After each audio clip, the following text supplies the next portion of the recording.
Olá você, amigo, amiga, você que está sintonizado com o canal 25 da NET, na TV Mar. O nosso programa Medicina em Destaque está começando mais uma vez, trazendo para você informações, curiosidades acerca da nossa ciência milenar, que é a medicina. Trazemos aqui convidados especiais e hoje trazemos um mais do que especial, que para ele vou recepcioná-lo cantando uma música da minha infância que aprendi, que diz assim: criança feliz, feliz a cantar, alegre embalar seu sonho infantil. Ó meu bom Jesus, que a todo conduz, olhai as crianças do nosso Brasil.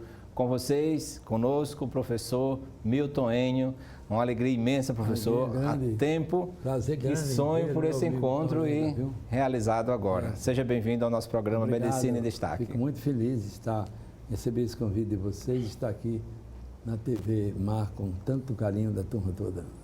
Isso. Professor, alagoano? Alagoano, nascido no dia 6 de maio de 1937. 37, quer dizer, já estou com 82 anos. Ah, que alegria. E com muita alegria, exercendo a medicina há 56. Eu vou completar 57 agora, no dia 15 de dezembro. 15 de dezembro.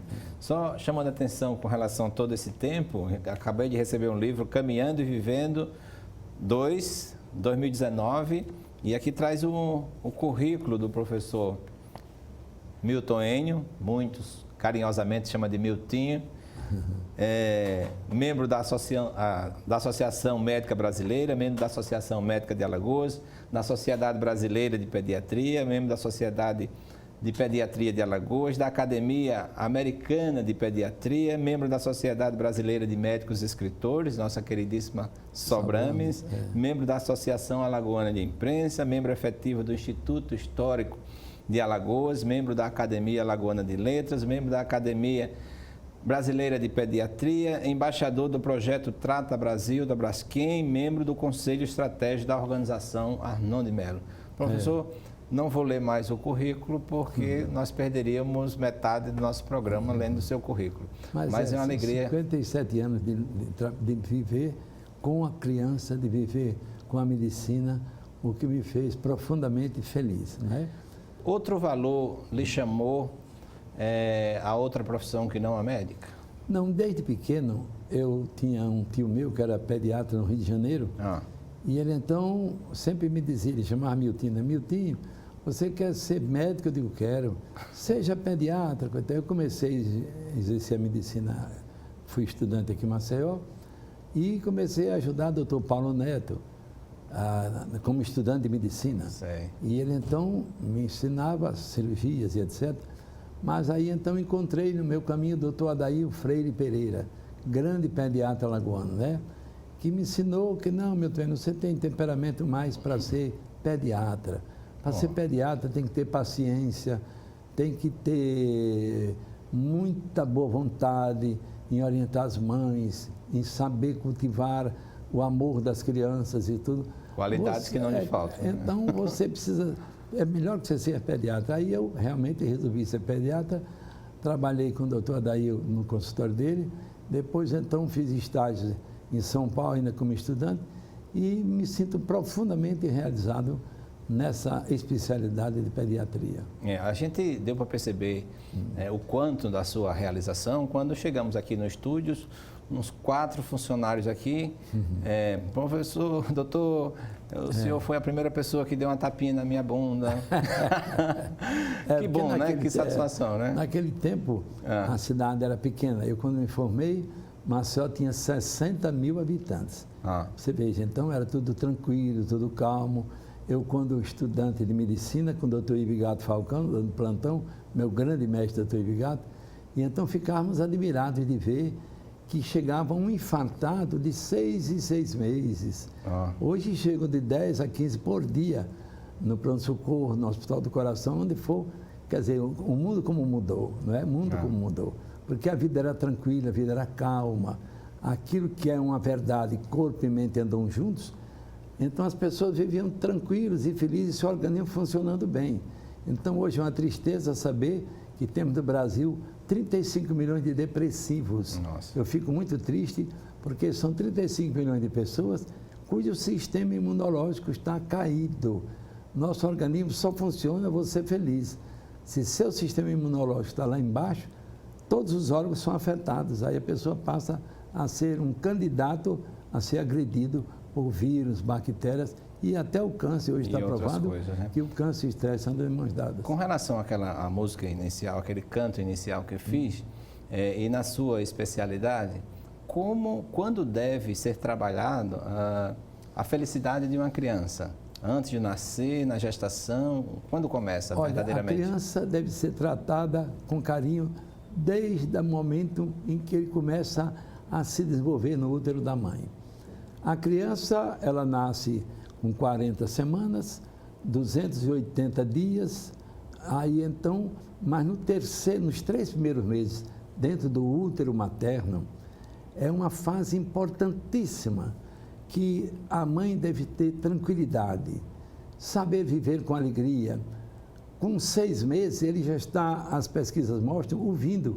Até música, se colocar junto da barriguinha da mamãe, junto do útero, ele ouve aquelas músicas. Tem um aluno meu, ele fazia 5º ano, e ele me contou que viajou, ele morava com a irmã estava grávida, e, quer dizer, era o sobrinho dele, ele terminou o curso de medicina, foi fazer a residência, e ele gostava muito de estudar ouvindo música, e a irmã estava grávida. Quando ele voltou, aquele estilo de música que ele gostava, quando a criança já estava com 2 anos, quando ele colocou o som, o sobrinho dele começou a chorar. Né? Não tem a dúvida. Não era um choro, era um choro então, de alegria, de sentimentos. Hoje é uma tristeza muito grande quando a gente vê como o mundo mudou. Então, a criança, no desenvolvimento do útero da mãe, ele entra em contato permanente com a vida dela. E ela esquece isso. Tempos modernos. A mãe fuma, a mãe bebe, a mãe se estressa, mas a placenta se contrai muito, o cordão umbilical se contrai, quer dizer. No momento do estresse, do contato com essas substâncias exógenas aí. Lá vai a criança sofrer, porque vai menos oxigênio para o cérebro da criança, vai menos oxigênio para o coração da criança. Então a criança nasce com problemas cerebrais, com cardiopatia congênita. Eu nunca vi na minha vida de médico tanta criança nascer no Brasil inteiro com esses problemas. A amamentação, por exemplo, a criança amamenta, não existe leite melhor para a mãe oferecer do que o leite materno. Materno, completo. Quando eu me formei, as mães davam leite materno 1 ano, 2, tranquilamente. Hoje não chegam a 3 meses, porque ela se estressa muito. Se estressa com o marido arengando, se estressa no trabalho, se estressa numa loja que ela tem e quer ir para a loja dar leite materno correndo. Mas a criança sente tudo aquilo. E também é o seguinte, é que o leite materno só é produzido por um hormônio chamado prolactina. A prolactina só é produzida se a mãe estiver feliz na hora que estiver amamentando seu filho.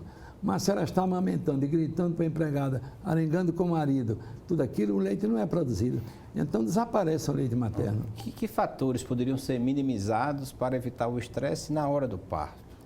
Bom, na hora do parto teria que ser ela se conscientizar que é um luminosidade, barulho, essas coisas. Se conscientizar, pedir primeiro ajuda de Deus para tudo, né? Verdade. Você é muito católico, sabe disso. E segundo, ela se conscientizar. Mente e corpo andam juntos, não tem para onde correr. Então, se ela está relaxada, confiando em Deus que vai sair tudo bem, confia na equipe médica que está fazendo o seu trabalho de parto, ajuda a sair tudo bem. Mas se ela está muito tensa, muito nervosa, muito angustiada, até a própria anestesia não funciona bem, digamos assim, porque o seu metabolismo fica todo alterado. Então, na hora do parto, ela deve ter a tranquilidade suficiente de saber receber aquele presente de ouro que Deus lhe deu, que é seu filhinho.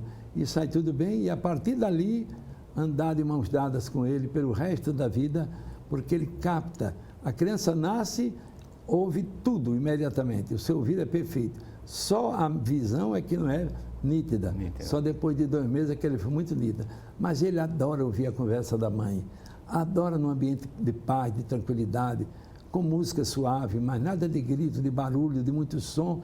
As mães, por exemplo, hoje cometem um erro horrível, que é levar seu filho com 15 dias de nascido para Shopping Center, 20 dias, viajam para outra cidade com 20 dias, um mês. Então, essa incidência imensa de crianças com pneumonia. De bactérias. Quando chega na fase dessa de frieza do inverno, os hospitais ficam cheios, porque aquilo não é o lugar para ele estar. Ele deve, então, até 3 meses, evitar aglomerações, evitar viajar. O sistema imunológico está começando a se desenvolver, ele precisa de tranquilidade, de paz, boa alimentação, que é o leite materno, e silêncio em torno dele, e não muita confusão. Aí vem a primeira infância, a mãe deve ter cuidado sempre com as vacinas. Vem a primeira infância, os cuidados, a criança duplica de peso até 6 meses, quando nasce, triplica com 1 ano, e com 2 anos ele já cresceu mais 2 quilos ou 3, já engordou. Isso tudo dependendo da alimentação que ele recebe e do afeto. O afeto é imprescindível para o grande desenvolvimento físico e psicológico da criança. É muito importante. É colo, toque, beijo, abraço, afeto, consideração. A hora da refeição da criança é uma hora de paz, de silêncio. Não só ele novinho, como 1 ano, 2, 3, 4. Eu nunca vi na minha vida de médico tanta criança ansiosa como agora, com 4, 5 anos. Eu nunca vi. Por quê? Por causa do ambiente da casa. Do lar, né? Os pais estão se degladiando por qualquer besteira, mas a criança está vendo tudo aquilo, sofre muito, ele não aceita. Como a mente da criança é um papel em branco, vai ficando tudo registrado lá. Tudo registrado. E depois se manifesta com algumas doenças. Dos 3 aos 6 anos, a criança grava para sempre as cenas vividas na infância. Dos 3 anos em diante. E grava para sempre. Mas dos 3 a 6, aquelas cenas ficam fixadas na sua mente para sempre. Mas então o que é que acontece? Se ele vive num ambiente em que o pai, digamos, está embriagado, grita muito dentro de casa, grita para a mãe na frente dele, ele se decepciona do mundo. Porque as pessoas que ele mais ama agem assim, imagine que não é um estranho para ele com 4, 5, 6 anos. Aí começa a ficar ansioso, começa a vomitar, começa a não querer ir para a aula, começa a se angustiar, não tem para onde correr. Então a criança tem que ser tratada num ambiente de paz, de felicidade, vendo o riso da mamãe, o beijo do papai. Uma leitura, às vezes, né? Ajuda muito. Ajuda porque a criança começa a fantasiar a leitura, diferente dos meninos maiores. Dos meninos adultos, que recebem já o seu aparelho tudo que for possível celular, de afeto, a criança vai se desenvolvendo. Então, na escola, por exemplo, né? São enorme a quantidade de meninos que eu vejo que querem deixar a escola para o outro. Porque chegou na escola, o menino deu nele, ele é muito sensível, não quer ir mais para a escola. Então, se ele já tem um ambiente que é desagradável, ele já fica ansioso, já perde a sua paciência. Então, é preciso, ponto básico de toda mamãe, de todo papai, tratar o seu filho com amor, com carinho, que as horas das refeições sejam sagradas, sejam silêncio, sejam de paz. E que eles vivem, então, um olhando para o outro, rindo, para que seu filho veja naquilo um exemplo de felicidade. E por mais que seja estressante a atividade profissional do pai, por mais que exija dele horários extras, não deve abdicar de um instante com seu filho na sua casa. Porque o mundo mudou, hoje os tempos de hoje são o dia do corre-corre. Se corre no trabalho, corre no trânsito, chega atrasado, então o pai fica nervoso e instintivamente ele fica agressivo em casa, ele fica nervoso, né? De modo que as crianças adoram ser beijadas pelo pai e pela mãe. Se ele chega em casa à tarde, beija a testa do seu filho, toque na sua mão, no seu pezinho, né? Quando acordar de manhã, diga que o ama. Ele não esquece mais nunca. Ele não esquece mais nunca. Essas cenas vividas na infância são inesquecíveis. Então eu vejo hoje centenas de clientes que já são grandinhos, já são rapazes, médicos, advogados, que me dizem isso. Ah, doutor Milton, eu sou feliz porque eu tive uma infância maravilhosa. Meu pai me beijava tanto, fim de semana saímos para passear, tudo aquilo, né? De modo que eu quando eu era menino, passava de bonde em Maceió com meu pai e meu avô, e aquilo está gravado na minha mente, nunca mais eu esqueci, porque são cenas inesquecíveis que ficam gravadas no seu inconsciente para sempre, viu? As crianças hoje lembram de fatos ocorridos em datas, em idades menores, mas eu tenho uma cena comigo, eu devia ter 3 anos de idade, quando meu pai lavou meus pés na beira de um rio, me colocou no braço e levou até em casa, que ficava distante assim, não sai. Eu tenho nítida essa imagem. Não tenha dúvida. Você grava para sempre as cenas vividas na sua infância. Isso não tem para onde correr, é rotina. Então, as mães e os pais devem ter todo o cuidado na educação dos seus filhinhos, dando a eles amor, carinho, passeios. Hoje em dia tem internet, tem tudo, os meninos já começam cedo a ficar segurando aquele aparelhinho, né? Mas eles não devem renunciar ao passeio com seu filho, indo à praia, em casa, na porta, no quintal, o que for, tirando um tempo longo para usarem a palavra, o sorriso, que é importante. Então, eu sempre digo que as coisas melhores que existem no mundo são oferecidas de graça. O que é? Beijo, abraço, afeto, consideração, um sorriso.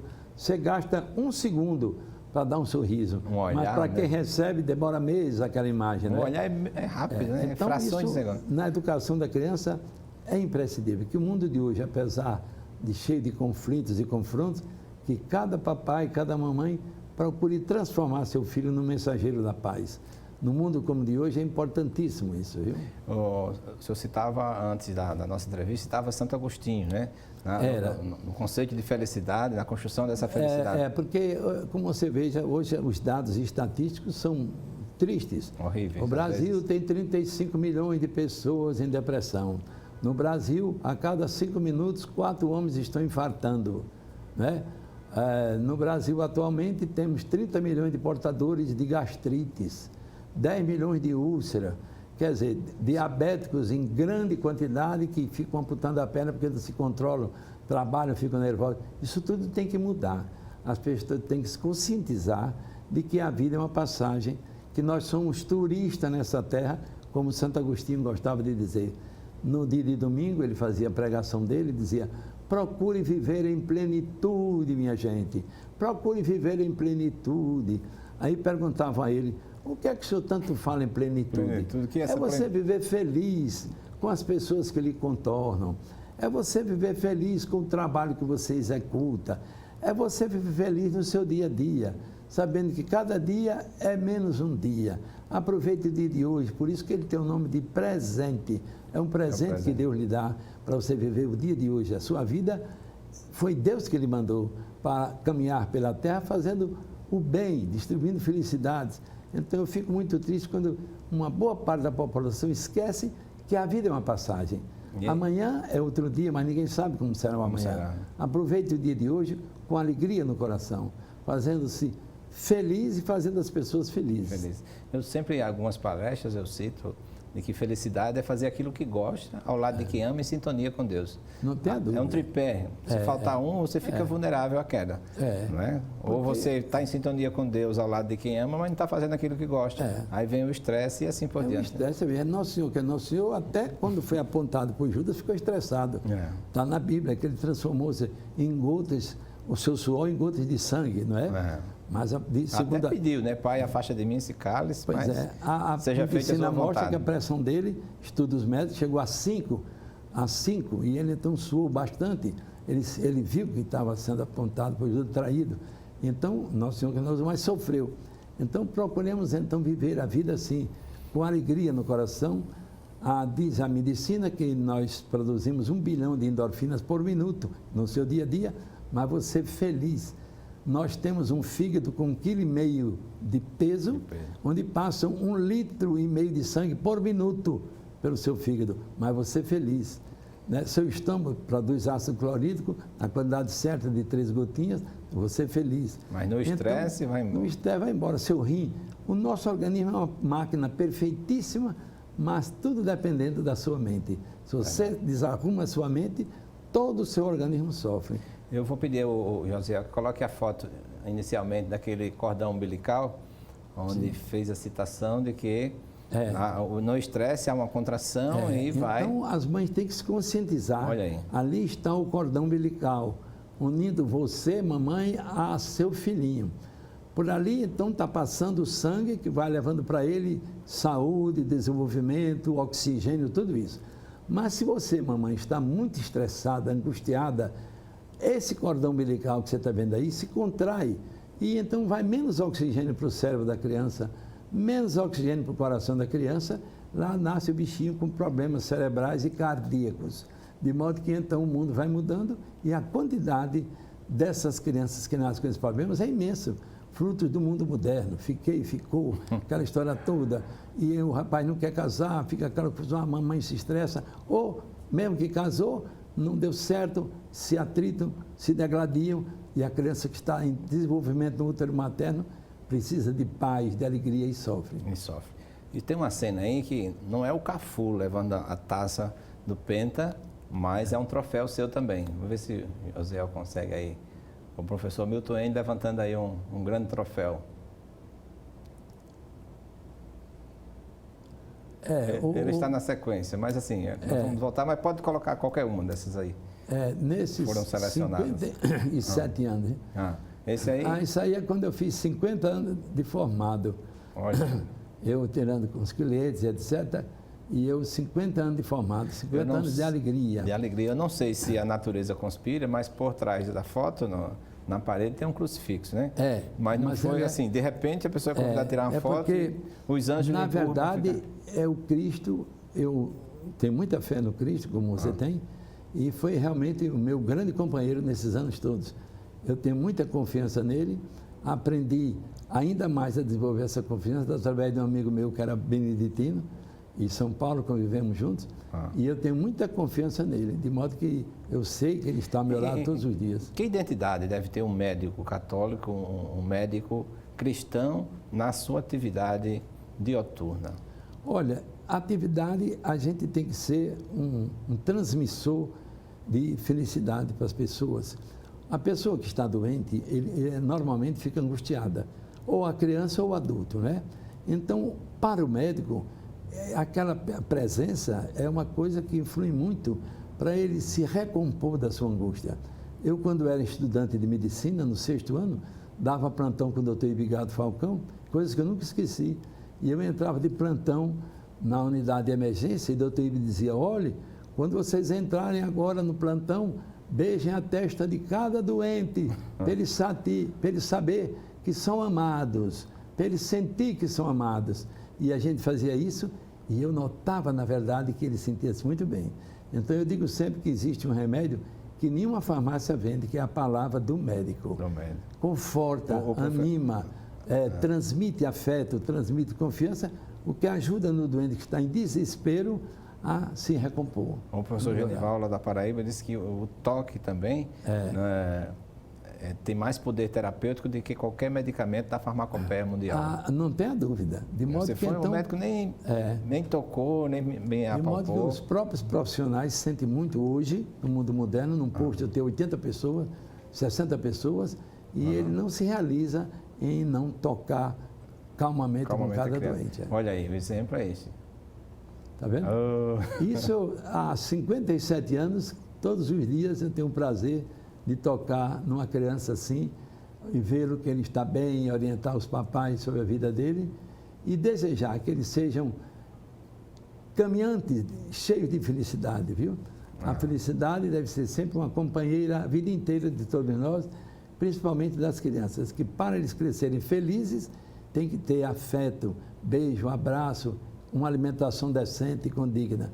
Infelizmente, no Nordeste, no Brasil, temos 30 milhões de crianças abandonadas. Próximo. E aí outra... Bom, aí é uma extensão do lar, né? Eu tenho 10 netos e 6 bisnetos. Nossa. De modo que todos os dias eu vivo feliz, contornado de tanto nenenzinho maravilhoso, de tantos filhos, uma família maravilhosa, que me dá felicidade muito grande. E eu agradecendo a Deus todo dia e procurando retribuir essa felicidade com os clientes que eu recebo. Próximo aí, vem aí. Isso aqui é uma referência. É a figura do Dr. Ibigado Falcão, um grande, notável médico que convivi com ele muito tempo. Fomos amigos na Academia Alagoana de Letras, na Academia de Medicina. E então ele me ensinou muita coisa importante na medicina, particularmente, e que me deu exemplos de vida e que me fez eu realmente caminhar com o céu cheio de estrelas e muita luz, graças a exatamente aos exemplos de vida. Isso é uma poesia. Próximo. Eita.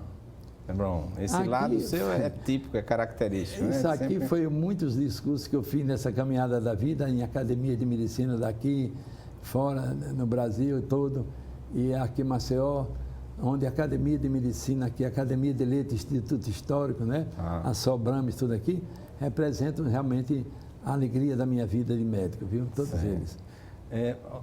Ser feliz é ter amigos, não é isso? Não tenha dúvida. Tem alguns amigos que manifestaram aqui alguma opinião sobre essa entrevista de hoje aqui. Vamos ver? O som da sala aqui.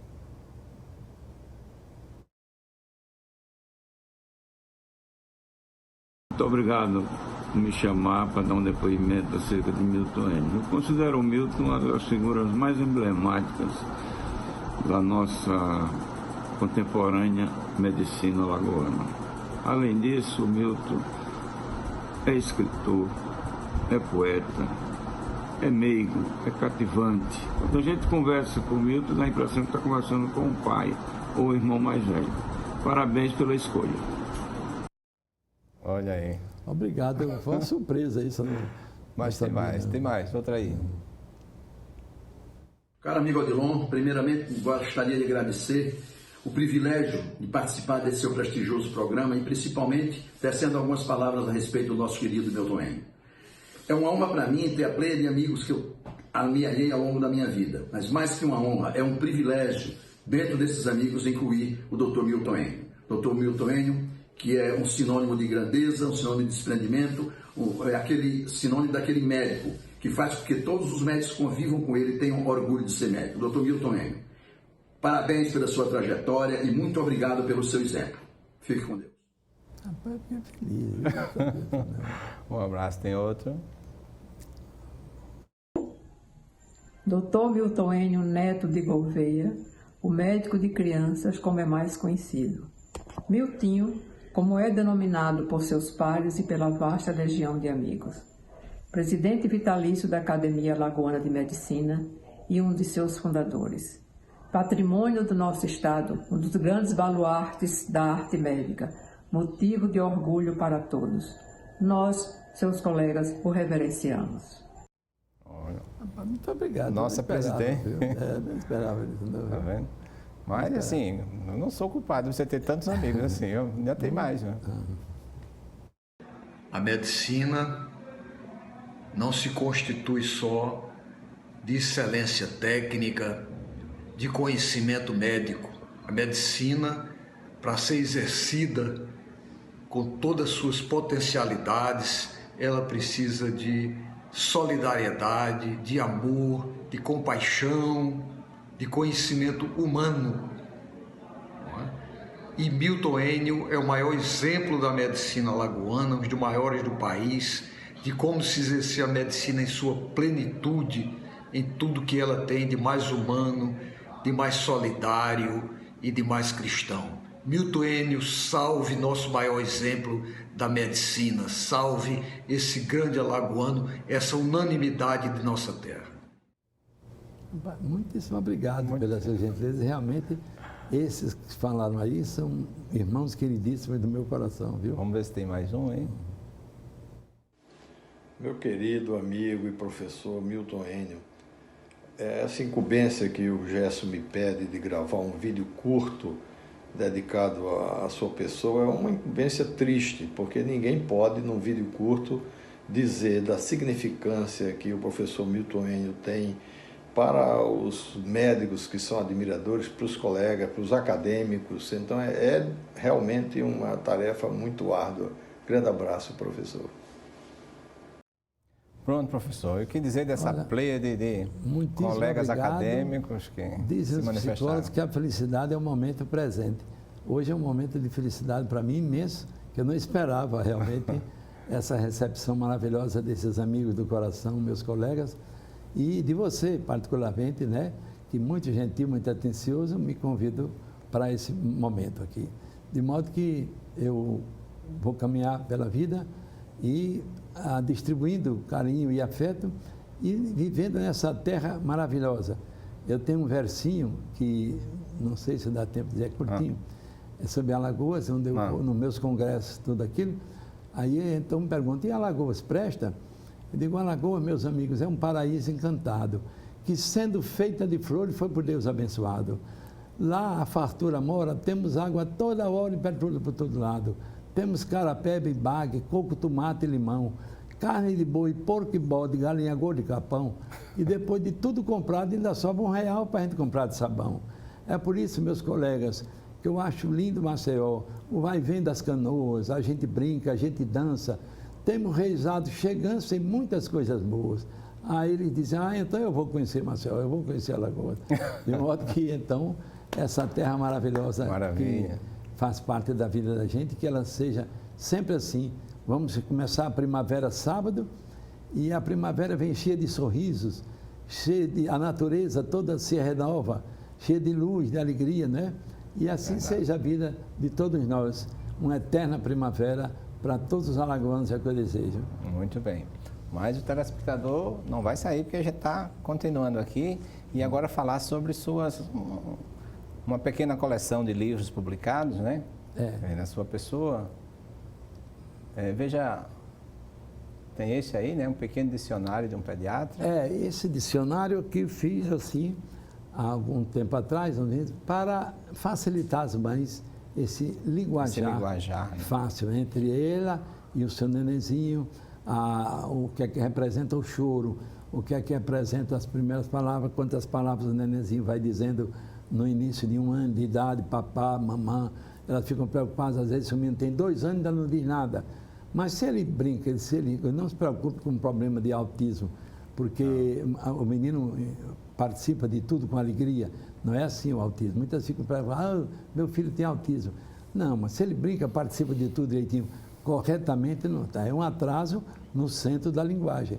Pode ser vários motivos, mas não é autismo para ela ficar preocupada. Eu vou aproveitar de público, pedir para prefaciar um livro chamado Medicina Popular, onde eu organizo e tenho os colaboradores acadêmicos, e esses textos são escritos por acadêmicos. Já é o 4º livro, saiu de deontologia ou de tanatologia, está indo para a editora hoje, acabei de receber um telefonema já confirmando.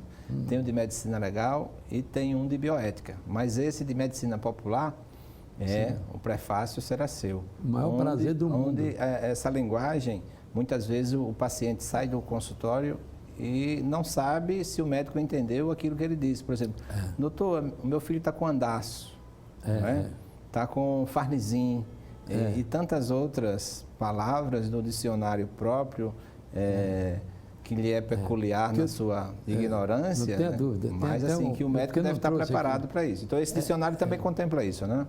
Tem outro aqui que eu não trouxe, o linguajar do nordestino. Mas também vai ser fonte de pesquisa lá para a gente. Com muito prazer, farei o prefácio do seu livro, com muito prazer. Tá certo. Tem um próximo aí, José. Esse é Caminhando e Vivendo 2. Porque esse foi o que eu recebi agora. São os artigos que eu faço na Gazeta dia de sábado. Aí eu reúno e dou aos amigos o livrinho com todos eles. Certo. Esse é do ano passado, viu? Tá bom. Com certeza da minha franca estima e admiração. Muito obrigado, recebi esse aqui. Vê o próximo aí, José, por favor. Sempre aos domingos. Porque eu escrevo a Gazeta sábado e domingo, viu? E então aí são outros artigos também, durante o ano todo, aí eu mando imprimir para dar aos amigos. Eu não vendo, não. É só para dar aos amigos. Pode acrescentar. Medicina e Vida.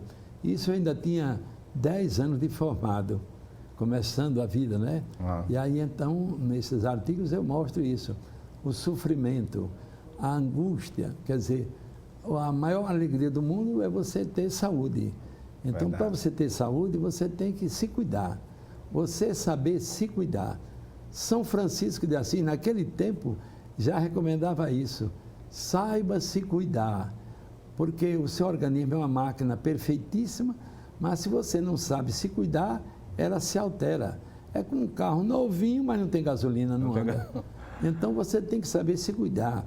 O diabético, por exemplo, então você tem que saber... vive a vida toda sendo diabético e não vai descompensar, né? Não, se ele tiver cuidado. Por exemplo, a minha sogra tinha Morreu com 94 anos, diabética, mas nunca... Não tem, ele pode chegar a 100 anos, tudo mas se ele não se cuida, o diabético, eu vejo a quantidade enorme de amigos meus que são diabéticos, mas comem doce à vontade e não controlam a sua glicose. Faz uma atividade física. Aí, então lá vem problema sério, lá vem sofrimento, amputação de um dedo, diz aquilo outro, de uma perna, porque não soube se cuidar.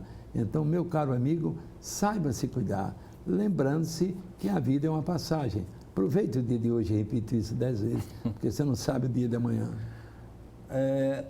Nós conversávamos antes e falávamos da sua vida religiosa, né? Foi cursilista, quer dizer, você não deixa de ser, né? Cursilista. Eu fui cursilista há uns 15 anos, quando o cursilho começou, e reuni os amigos todos ali, muito, muito bom. Mas tive meus pais religiosos. Na minha casa, frequentava a tradição do meu avô Antônio Gouveia, que tem uma avenida com o nome dele. Ele então fazia a festa de Santo Antônio lá na casa dele. Depois meus pais também eram muito devotos de Santo Antônio. Mas eu tenho muita devoção especificamente ao Cristo. Eu tenho muita confiança, converso com ele como se estivesse conversando com você. E eu tenho certeza... Às vezes eu tenho esse hábito também, até dentro do carro, né, quando não tem passageiro, assim, e mesmo tendo... eu tenho certeza disso porque foi ele que disse, eu estou com você todos os dias, nunca desespere. Nas horas de agonia, está escrito, depois de uma noite de escuro vem sempre uma aurora. Conte sempre comigo. E realmente, nesses anos todos de medicina, eu vi que ele está, quando eu peço ao meu lado, para ajudar uma criança que está em agonia. É essa pergunta que eu queria lhe fazer, a importância da fé nessa relação médico-paciente. A fé do médico e a fé do paciente. É muito importante, porque ajuda nessa recuperação dele. De modo que, então, a vida é uma passagem, então procure viver sabendo dos seus limites. Não sai dos seus limites, porque todas as vezes que você sai dos seus limites, sua vida se transforma no inferno. Então, procure viver dentro dos seus limites e tenha uma vida feliz, uma vida tranquila, pacífica, sabendo que um dia de amanhã, ninguém sabe como vai ser. Aproveite o dia de hoje, né? O japonês tem a mania de dizer, ontem foi ontem, o hoje foi ótimo, mas o melhor vai ser amanhã. Amanhã. De modo que você então, já dormiu hoje pensando procure viver assim, com alegria no coração, dentro dos seus limites. Essa noite até botei uma mensagem lá no grupo da família, né? Geralmente à noite eu disse, bom, como vocês já estão no repouso, no seu quarto, como foi seu dia de hoje?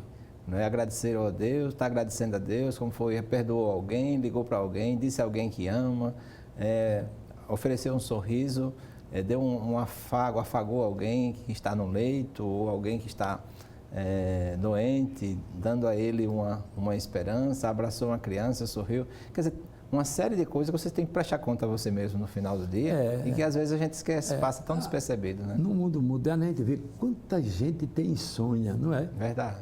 Muitos pais de clientes meus dizem, eu tenho insônia. A insônia é horrível, porque o organismo da gente aproveita a noite para trabalhar, para se reproduzir. O seu fígado, como eu disse, tem 1,5 litro, tem 1,5 kg e 1,5 litro de sangue por minuto. Ali ele então faz a digestão da glicose, se não tem muito, o glicogênio vai produzindo mais glicose para o seu organismo, mas tudo com o seu sono tranquilo, que faz o seu organismo trabalhar muito bem. Mas se você tem insônia, a noite toda dorme muito pouco, o seu organismo não trabalha bem, trabalha com deficiência, aí altera o seu humor, altera a sua glicose, o seu colesterol, o seu triglicérido, altera tudo, porque a noite é usada para o bem-estar do organismo. Ele trabalha usando a noite para fazer todo o seu metabolismo funcionar bem. Então, meu amigo, procure dormir, não fique pensando no que vai fazer amanhã, porque o nosso cérebro não deixa passar os dois. Pensamento e sono só tem uma porta, só deixa passar o sono. Pensamento e sono não passa na mesma hora. Aí então você sofre demais. Procure dormir bem, com tranquilidade e viva sempre feliz, como vai chegar agora a primavera. Sol, luz, alegria. Flores, distribuindo para todos. No momento desse, professor, eu acho que a gente tem altas estatísticas de suicídio, essas coisas. Como, agora, nesse ano, surgiu essa pergunta, como nós poderíamos, assim, aconselhar a este que está tendo uma insônia, que mecanismo poderia ser tomado nessa hora? Eu fico até, assim, a título de sugestão, depois de uma oração que você pode fazer, mas um diálogo com alguém, não? Não tenha dúvida. A sua mente está pronta para receber estímulos. Então você ouça uma música, se você tem insônia, ouça uma música toda noite, uma música agradável. Hoje tem nos grandes hospitais americanos, existem música nas enfermarias, porque eles notaram que essa música determina um bem-estar. Você veja, muitos idosos americanos, eu vendo numa das últimas revistas médicas, estão com doença de Alzheimer, porque vivem em solidão. E a solidão é horrível. A solidão baqueia a sua felicidade, ela empobrece o seu espírito. E então você tem que se comunicar com os seus amigos ou com quem seja, com que você queira bem, para receber estímulos que vão ajudar a você a envelhecer. Nós temos 100 bilhões de neurônios na nossa cabeça, mas pesquisas científicas mostram até recentemente que 30 bilhões desses neurônios ficam esperando que você chegue aos 60 anos para poderem ser usados. Em stand-by, né? Stand-by, ser usados. Mas se você não usa, eles então atrofiam. E lá vem então doença de Parkinson, uma série de doenças assim, decorrentes disso. Então, mesmo em qualquer idade, procure então sentir-se feliz, conversar com os outros, usar a natureza, passear, rir, abraçar, passear com seus netos. Se mora no condomínio, desce no condomínio, vai jogar um dominó, uma carta. É importantíssimo, né? Para tonificar esses neurônios, não é?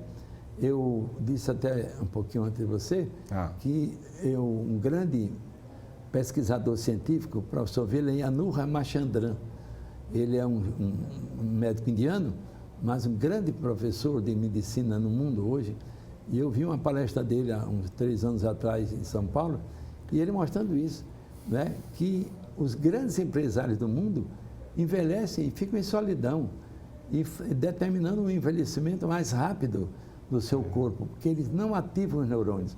Então você, vovô, como eu sou, não é? A vovó, tonifique seus neurônios, lendo, fazendo palavras cruzadas, ouvindo música e de noite relaxando, andando, convivendo com a natureza, não é? À medida que os anos vão passando, o nosso organismo vai caindo. É uma máquina perfeitíssima. Mas depois dos 50 anos, então é natural, o organismo vai diminuindo o seu ritmo, a musculatura vai atrofiando, o seu cérebro também, as suas atividades, isso é biológico. De modo então que você procure então acompanhar esse ritmo no seu corpo, tonificando o seu grande estímulo, que é o seu cérebro, procurando alegria no coração, sorrisos, felicidade, para tonificar a sua mente e fazer com que você chegue como os frades do Mosteiro de São Bento, há 95 anos. 95 porque não tem preocupação, não tem família, não tem ninguém, vivem sempre felizes, né? Que bom. Pois sejam bem felizes. Verdade. Eu não sei quanto tempo ainda temos.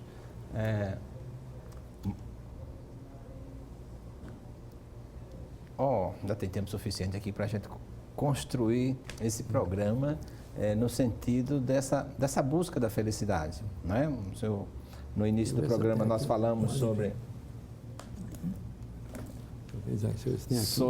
a felicidade construída na formação de uma criança, não é? No aconchego, no momento em que o pai deve se dirigir a essa criança, nunca falar no 13º andar para o filho, né? É recomendável que se ajoelhe, que fique os olhos no mesmo nível, para que ele possa se sentir também tão alto quanto o pai. O abraço, o afago, o sorriso, o eu te amo, né, professor? Aqui, meu caro amigo, tem um versinho que eu fiz sobre Alagoas, né? Vou ler. Alagoas, apenas 7 letras pequeninas, formando um conjunto precioso. É o mais lindo pedaço do Nordeste, minha terra, meu encanto, meu tesouro. Ah, como te quero, minha terra adorada, terra boa de tradições, foste o celeiro de heróis e de guerreiros, vibrando em conquista de emoções.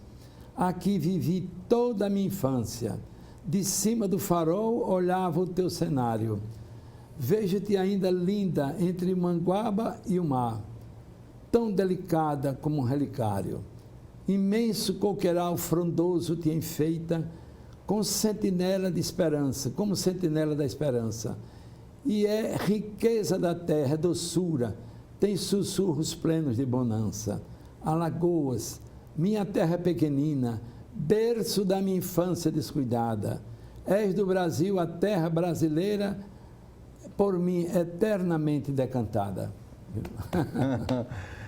Esse amor por Alagoas está explícito nos seus olhos, né? Não, eu gosto muito da minha terra. Nunca recebeu um convite assim para exercer um cargo público em Alagoas, assim? Não, cargo público eu já recebi, mas agradeci, porque eu não tenho temperamento, entendeu? Para exercer cargo público, uma vez que eu possa ter que demitir alguém, suspender, essa coisa não é o meu temperamento. Ser padrinho de outros, né? Então eu prefiro não exercer cargos públicos. As funções que eu exerci, como você viu ali, tudo são em que a gente não interfere na vida de ninguém para prejudicar, mas aconselha tudo aquilo, né? Nas academias de medicina, você reúne amigos, tudo aquilo, mas a gente não interfere. Mas se eu fosse secretário de saúde e político, deputado e tal, eu ia criar inimizade sem querer.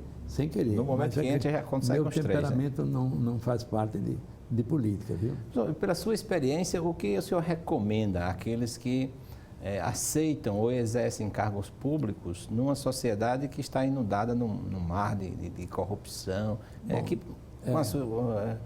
com a sua formação ética, com a sua formação profissional, com a sua experiência de vida, de pai, de filho, de esposo, de avô, que recomendaria para um homem que diz um sim para aceitar um cargo público? Pronto, ele tem que se conscientizar que está ali como um exemplo de vida. E aí então tem que procurar fazer o melhor, pela felicidade do seu estado, pela felicidade das pessoas. E corrigir o que é errado. Como eu disse a você, todas as vezes que a pessoa sai dos seus limites, sua vida se transforma no inferno. Então, ele tem que dirigir aquele órgão sabendo fazer o melhor, explicando às pessoas que estão erradas. Você não admite que qualquer profissional tenha o seu trabalho e não compareça. Ele deve ser recompensado através de um ordenado digno e através da satisfação de fazer o que gosta. Agora, não ir lá, não exercer o seu trabalho, a sua profissão, em qualquer delas, contribuinte, uma coisa errada, não pode ser, né? Então, ele tem como chefe de conduzir a coisa e aceitar que a pessoa faça certo. Se não for, aquela pessoa tem que entender que não pode ficar ali. E então, é uma pena que isso aconteça, porque o mundo vai caminhando e então é como um trem, vai deixando cada um na estação, mas que você, no fim, recorda momentos que viveu naquela passagem pelo trem. Então, procure viver feliz, caminhando cada dia com alegria no coração, mas procurando fazer o melhor que você possa, porque as pessoas esquecem que a vida é uma passagem. É incrível, mas esquecem que a vida é uma passagem. Nós estamos turistas, como dizia na Terra. Vamos fazer o melhor cada dia, com alegria no coração, para que as pessoas sejam felizes e você, pessoalmente, seja feliz. De modo que quando você morrer, quando se apresentar diante de Deus, você não vai mostrar a Deus o que você deixou na sua poupança. Você vai mostrar o que você fez na terra de bom, para você então ser compensado. De modo que então que cada um pense dessa forma e seja feliz na caminhada terrena. Até porque o banco de lá não tem cartão magnético para você sacar nada, né? Tem que prestar conta daquilo que você fez de bom a serviço do Pai. Então procure viver assim com alegria, não é? Viver com alegria. E levando ao outro, fazendo o outro feliz também. Não tenha dúvida, viu? E sua vida de academia, dentre esses seus currículos, no seu currículo, dentro das suas atividades, qual assim é que mais lhe chama a atenção? Pelo carinho? Olha, eu vou dizer uma coisa a você. Todos os meus companheiros de academia de medicina daqui, Instituto Histórico, da Sobramos, onde eu fui presidente até nacional, são pessoas maravilhosas. E da Academia Brasileira de Pediatria, de modo que então são homens já idosos e que eu vejo como é importante a comunicação no entardecer da vida. Eu hoje ligo toda semana para eles, muitos que já não estão aposentados, reitor da Universidade de São Paulo, o outro foi diretor do Hospital das Clínicas, o outro foi diretor do hospital no Rio de Janeiro, tá? Eu me comunico sempre com eles e eles adoram. esse diálogo, não é? Porque estão sendo esquecidas. De modo, então, que eu faço dessa parte da minha vida que foi diversas academias, uma forma de eu viver feliz, me comunicando com as pessoas do passado e que hoje vivem ansiosos sempre por uma palavra de afeto e de amigo, sabendo que são amados. Isso é que é uma coisa maravilhosa no entardecer da vida. No momento atual, existe uma população que exige uma referência sua, um conselho seu. São os acadêmicos de medicina. Há um boom nas escolas médicas e muitos abnegados que deixam muitas vezes o estado de origem, os seus pais, e vão para uma faculdade distante, em estado longínquo, buscar o conhecimento, ser discípulo de Hipócrates, mas numa condição estressante. O que o doutor Milton Enio diria para esses jovens abnegados, dedicados, que resolvem hoje seguir a carreira de médico? Eu acredito que, à medida que o tempo for passando, o presidente Bolsonaro, ele tem que providenciar com uma certa rapidez para que o médico fique realizado no trabalho que executa, não atendendo 80 pessoas num posto, 40, 50, pelo Brasil afora, que ele não gosta, ele não se realiza. Ele, como médico, quer tocar no seu paciente, quer ouvir a paciente. Então, mas hoje a população cresceu bastante e os doentes que estão, por exemplo, cancerosos, os doentes que estão aflitos em cidade do interior muito longínquo, né, acumulam, então, muita gente num posto só e o médico não fica realizado pelo trabalho que executa, porque aqueles que estão distantes, etc., sentem que aquela não é a missão. A missão de ser médico é uma missão importante, porque ele está ali como se fosse um representante de Deus para, em qualquer religião que ele seja, mas para aliviar a dor de quem sofre. A pior coisa do mundo é você sofrer uma dor, sofrer uma solidão, sofrer a falta de carinho. E quando ele adoece, ele fica super carente. Então é uma pena que, com o aumento da população, o volume de médicos cresceu bastante, mas esse médico não é bem conduzido pelo próprio governo, pela própria nação, para executar um trabalho dignamente, como ele gostaria de fazer, tocar no seu doente, conversar com o seu doente, como a gente fazia no passado, não é? Há 57 anos atrás, eu saía do pronto-socorro aqui em Maceió, pelas ruas desertas, e a ambulância saía com o enfermeiro de baixo, contra a veia, etc. Chegava, enquanto o doente entrava, a mãe do menino, do senhor, você via um cafezinho, ainda dava tempo para isso tudo, né? Isso tudo, né? Porque era como se fosse da família que viesse buscar aquele doente. Viu? Professor Milton Enio, chegamos ao final do nosso programa. Agradecido, diz o poeta, que há momentos na vida que qualquer que seja a posição do corpo, a alma está de joelhos. Muito assim, obrigado, minhas mãos supinas aos céus, agradecendo pela sua presença aqui. Mais do que uma entrevista, foi uma lição de vida para mim e para nossos telespectadores. Fico muito feliz e então agradeço a vocês todos, dizendo com muito carinho, como eu digo aos amigos, vocês alagoanos estão dentro do meu coração com ar-condicionado, com todo o conforto, como eu gostaria de sempre colocá-los.